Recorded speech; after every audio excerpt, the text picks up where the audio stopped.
تو بشینی. نمیشه خیلی پاشو میشه. پاشو بلند شو. بلند شو. زانو صاف کن. صاف زانو صاف. نگفتم بشینی. وایستا قشنگ زانوها صاف پا جفت. حرکت کن.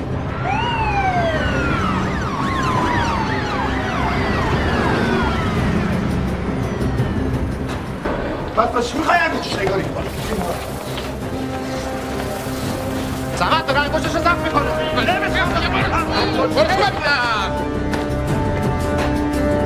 دوربین.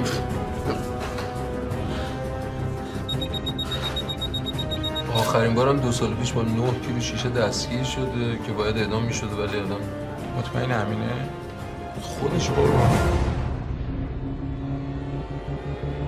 دارم آتیش میگیرم سمت!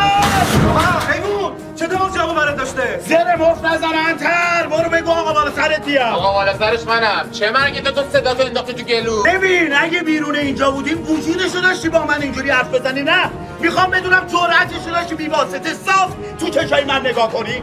برو اتفاقا خدا تو شکر کن مامورم دستم بسته است وگرنه همون بلایی رو سرت میآوردم که تک تک خانواده های این بدبخت آرزوشون بوده سرت بیارم. نمیدونستی اون مادر وقتی بهش گفتیم بیا این بچه تو تحویل بگیر تمام راه به این فکر میکردی که الان بچهش بدو میاد میپره تو بغلش؟ من الان باید به کی قسم بخورم باور کنی کار من نبوده. به خدا من دل این کارا رو ندارم. به جای گوه زیادی خوردم فقط بگو رضا ژاپنی رو میدی دست من یا نه؟